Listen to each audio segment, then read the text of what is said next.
Oh boy. Dark Neostorm is right around the corner, and you guys know what that means, right?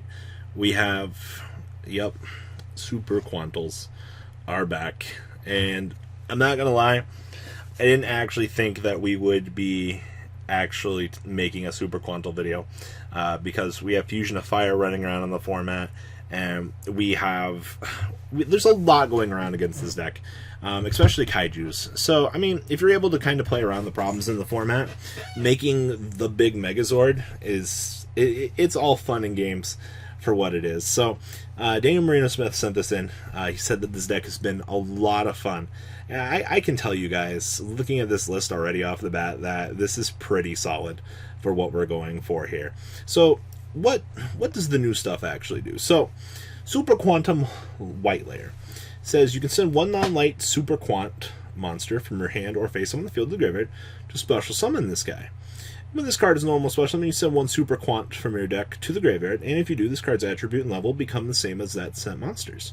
If this card is sent to the graveyard, you can add one Super Heavy Quant Fairy Alphon from your deck or graveyard to your hand. So it actually searches for the little fairy. So the little Alphon, once per turn, target one Super Quant you control, all face of monsters currently controlled become that monster's level. Then you tribute this card, reveal 3 Super Quants from your graveyard, or from your deck, and then you'll get one of them. So, and the rest will float on into the graveyard. So they kind of tied this archetype together, which I mean was really cool. Now the Megazord for the red or the white layer is Super Quantal Mech Beast Lusterex. So it's 2 level 7 monsters. Can't attack unless it has Exceeds material, so we're keeping that clause. Once per turn, you can get material from this card and then target an effect monster on the field. Negate its effects till the end of this turn. And this is a quick effect if this card has Super Quantum White Layer as material. And then once per turn, you can attach one Super Quantum from your hand or field to this card as material. So that's something important as well. We do get more materialage. Now, this is the big one. So this is 2+ effect monsters, including a Super Quant monster. This link summon card cannot be destroyed by your opponent's card effects. Each time a Super Quant Exceeds monster with a different name from the card you control is special summoned from the extra monster zone while you control this card, you can draw a card. And if an Exceeds monster this card points to is destroyed by an opponent's card effect, special summon one Super Quant monster from your deck with the same original attribute as one of those monsters. So this is actually really good. 2500 Link 3 gives us drawability in the deck, something that we actually desperately needed in this deck to be able to, you know, support our boss monster. Now, this is all based on the theory of if we can get to the ship to do our thing. So, this ship, discard a card, target a Super Quantum monster you control, special summon from your extra deck. One Super Quantal Beast Exceeds monster with the same attribute as that monster you control by using his material.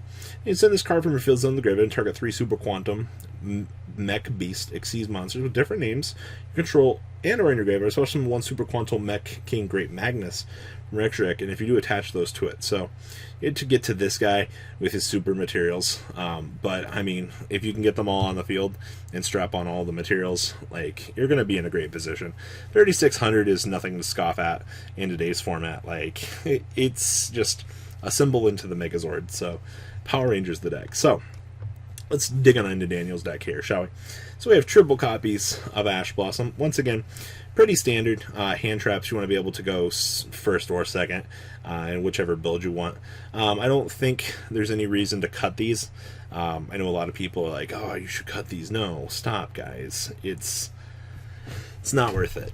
Now, we do play the 2 copies of the Evil Thorn, so you contribute this card to inflict 3 damage to your opponent, and if you do, you can special summon up to 2 Evil Thorns from your deck in attack position, but their effects cannot be activated. So they did not want you to abuse these, breaking down and things like that, but this card's whole goal is to normal summon into Jasmine, and then Jasmine allows you to get into Lone Fire, into the Predaplan engine. And its whole life expectancy is just to combo off with Jasmine. And of course, you know, we have to be playing the Predaplan engine. Even though Brilliant Fusion's at 1, we're still kind of able to combo off and do everything that we actually want with this deck. And of course, triple copies of Lone Fire Blossom. Like I said, Brilliant Fusion's at 1, so we have to be able to compensate for that. I can already hear the comment section going, why is he only playing 1 Darling Cobra? Like, come on, guys, it's fine. Now, we are playing one copy Hat Tricker, Control 2 or more. You can special summon it from your hand. It just grants you the ability to exceed or make link monsters.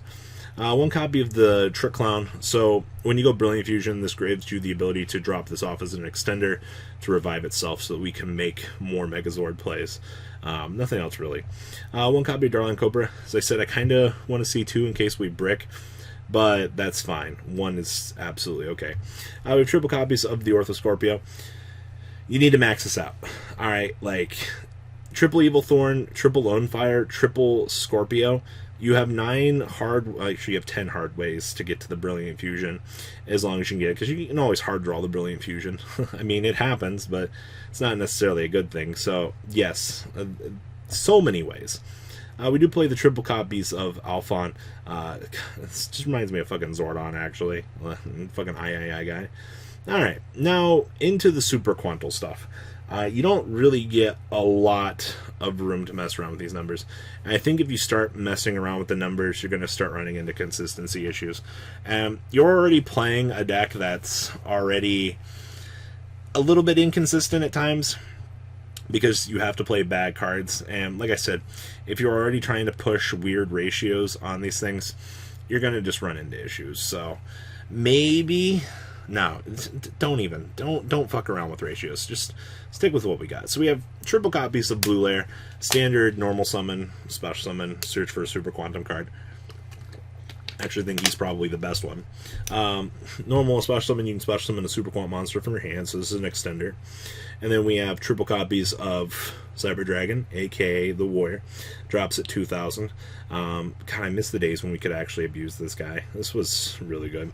We have triple copies of Yugioh White Layer, another beautiful extender. They actually did really well in terms of designing this new one. Now, of course, we have the one brick. If you also hard draw this, I'm sorry. That's just the destiny of your deck. Normally, you should be able to make Megazord guy turn 1 consistently, according to Daniel. He said out of every game he's played, there's only been one so far where he wasn't able to make the Megazord turn 1. So I definitely, that's pretty scary consistent, in my opinion. So something to keep in mind as well. We have one copy of Brilliant Fusion. Triple copies Called by the Grave. Hand traps are going to ruin your day. Watching your Orthoscorpio get ashed is a sad day, actually. One copy of Emergency Teleport. It's almost like this guy is a psychic monster. Then we have triple copies of the Super Maganeer Carrier, general field spell that actually allows us to get to the Megazord. And 2 copies of Terraforming to get to the Megazord. And 1 copy of World Legacy Succession for generalized monster reborning out anything that we need to act as an extender. Now, the extra deck down here, we have 2 copies of Mech King Blastar Magna. Yeah, you have to... I think 2 of this is fine. 1 copy of Saruja for drawability and things like that. 1 copy of Lamphonicus just for generic Link Monster, kind of make our lives easier, depending on which spots we need for Link Monsters and shit like that. 1 copy of the Jasmine, because we are playing the Plan Engine to get into the Brilliant Fusion, so, you know, we can combo off. And then... you don't really get a lot of leeway here for these guys. So you have 2 Great Magnus, 2 copies of Maganeer, 2 copies of Luster X, 1 copy of Grand Pulse, 2 copies of Ouroboros, and 1 copy of the Seraphonite. Honestly, Grand Pulse is the worst of the ships. You're definitely not going to fucking want more than what we have here. If you start wanting to push more of this, I don't know what kind of crazy shit you're trying to do. Side deck here. Still packing triple effect Veiler. More hand trap access is extremely good for a deck like this. Triple Phantasme for draw power. Triple copies of Ghost Spell for disruption. Triple copies of Evenly Matched. This is actually disgusting. If you can actually evenly your opponent clear their board and then set up Great Magnus on a field after you've wiped out your opponent's resources, congratulations. Like, you've just got the freest win of your life. And triple copies of Red Reboot following standard protocol at this point for the current format. So guys, what do you think about Daniel Marino Smith's Super Quantal deck? I know there's a lot of variants and cool things out there with this. I know a lot of people are looking forward to this, as am I. I think Super Quants are one of the coolest decks out there. So guys, please leave a comment down below. Tell me what you guys think about his list. And well guys, I'm out. The ride never, well, truly ends. Thank you, patrons. Without you guys, I don't know what I'd be wearing in these videos. I might be a truffle shuffle incident all over again. Guys, please also check out Vanquil40 for some awesome Vanguard content. Some other interesting stuff you might find up here on the left or in the description as well. Thanks for watching.